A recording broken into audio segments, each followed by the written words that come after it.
Most of the pain in the world right now, it's men.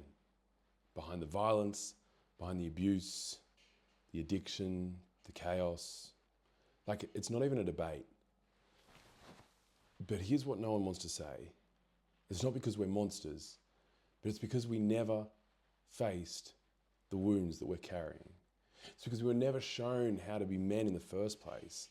You got boys growing up with no father, or a father who was there but emotionally dead, or one who was so full of rage and shame that he passed it on like a fucking curse. And then we wonder why men are snapping, why they're collapsing into themselves, why they're ghosting women, overdosing on porn, disappearing into video games or work or weed or alcohol, why some explode, why some just vanish mentally, emotionally, and sometimes literally.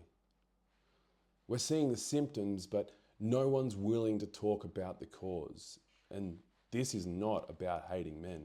This is about finally fucking understanding why so many of us are hurting and why that pain's spinning out and poisoning everything. And if we don't start telling the truth about it, it's only going to get worse. So let's just call it out. Most men are behind most of the shit that breaks people. School shootings, rape, domestic violence, drug addiction, suicide, broken homes, absent fathers, porn addictions that ruin relationships, men who check out, blow up and shut down. And I've heard it all. But women do it too. But the system's against us. But feminism ruined everything. Look, I'm not here to simp for women. I'm not handing them a trophy. There's responsibility on both sides. But if you're a man and your whole worldview is built on blaming women for the state of your life, then you've already lost. That's not strength. That's not leadership. That's victimhood dressed up as an insight. We are men. We are built to lead, to carry weight, to stand in the fucking fire. And if we can't even hold our own story without pointing the finger at someone else, then what the hell are we even doing? This isn't about blame. It's about ownership. It's about deciding that even if you didn't cause the mess, you're the one who's going to clean it up because no one's coming to save you. Here's what it really comes down to today. Most men were never shown how to be men.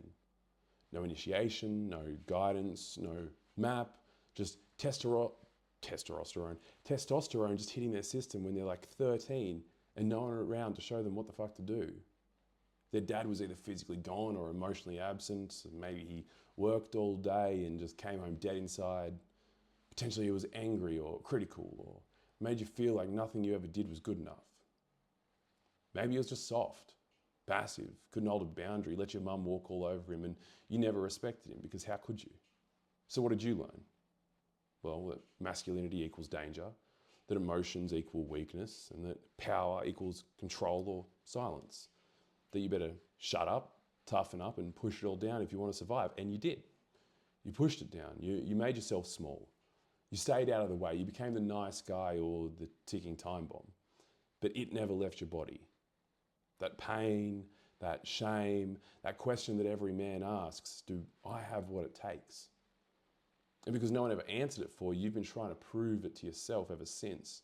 Through women, through money, through performance, through pretending like you've got it all figured out. But deep down, you know you're still that kid. Still waiting for your dad to tell you you're enough. Still carrying his weight, his silence, his rage, even if you swore you'd never be like him. That's what's running most men. And until you face that, you're not choosing your life. You're just reacting to the wound. So let's walk it out. Imagine a boy. Could be you, could be someone you know. He grows up in a house where no one ever talks about anything real. Dad's cold or angry or just never around. Mum's doing everything, holding the emotional load and trying to keep it all together. And this boy, he learns early. Don't be a problem. So he shuts the fuck up, keeps the peace, does what he's told, never cries, never complains. And when he gets emotional, he gets punished or ignored or mocked. So he stops. But his body doesn't forget. The sadness, it turns into tension. The fear turns into withdrawal. The rage turns into numbness until it doesn't. He gets older, starts chasing validation from girls, tries to be funny, tries to be attractive, tries to win love the only way that he knows how, by earning it. He doesn't know how to speak up. He doesn't know how to hold boundaries, doesn't know how to deal with rejection, so he either explodes or shuts down. He starts smoking or drinking, watching porn, scrolling for hours, says he's fine, says he doesn't care, says he's got it handled, but he doesn't. And then he's 28, sitting in his car in silence, his heart's racing, nothing left to numb with, and he's thinking, maybe it would just be easier if he just disappeared. Not because he's weak, but because no one's ever shown him how to feel without drowning. And there are millions of men just like him right now, walking around looking normal, but they're gone inside. And if no one says something, they'll either implode or explode. And we'll all feel the cost. So now let's flip it. Let's think about the girl, because she grows up in the same broken system, just from the other side of it. She watches her dad ignore her mum, or cheat or yell or sit in silence every night like a fucking ghost. She watches her mum carry everything, the emotions, the bills, the breakdowns, the kids. She doesn't see healthy love. She doesn't see grounded masculine leadership. She sees disconnection, resentment, power struggles. And she learns that men aren't safe, that men don't stay, that men don't feel. So what happens? Well, she grows up craving the masculine, but not trusting it. She gets into relationships with men who feel strong on the outside, but are just broken on the inside. Unavailable or shut down, angry. She chooses her father in different bodies again and again. Or she flips the script, becomes the strong one, the one in control, the one who doesn't need a man. And she ends up dating emotional boys in grown men's bodies. She becomes the mother in every relationship, and she's fucking exhausted. And the pattern continues because the men haven't healed and the women haven't felt safe in a long time. No one's leading, no one's grounded, everyone's reacting to the same old wound just from different angles. And if you think that this isn't connected to why marriages fail, why families fall apart, why kids are raised without emotional safety, then you're not paying attention. This isn't just a men's issue, this is a generational one.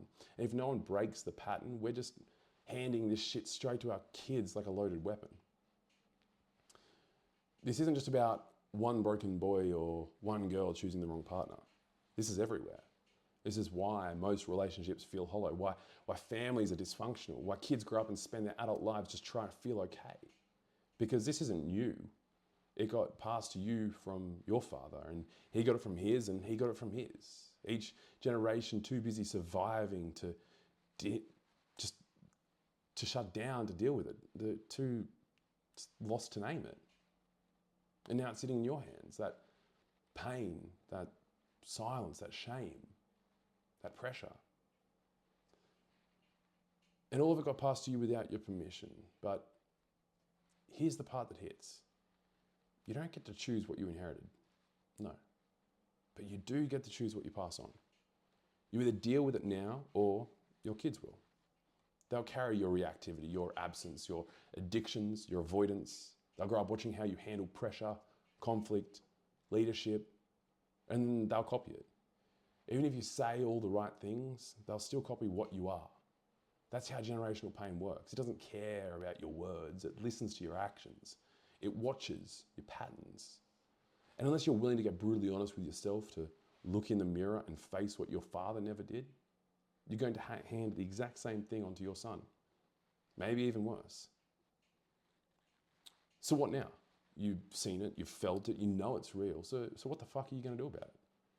Because I'm tired of watching men see the problem and still choose to stay small, still blaming their ex, still waiting for their dad to change, still posting quotes about healing but refusing to actually feel anything. You can't say you're a man and hide from yourself at the same time. You can't lead a family if you can't lead your own mind. You can't hold a woman if you're still that scared little boy inside who's waiting for approval. And I say this with love, but also fire.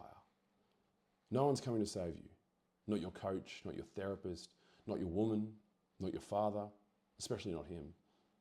This work is yours now. This responsibility is yours. And the longer you avoid it, the more people you hurt. You don't need another podcast. You don't need another reason. You just need to get up, sit with your pain and decide that it ends with you. You don't get to keep playing the victim while your sons watch you shrink and your daughters watch you grow up thinking that men are useless.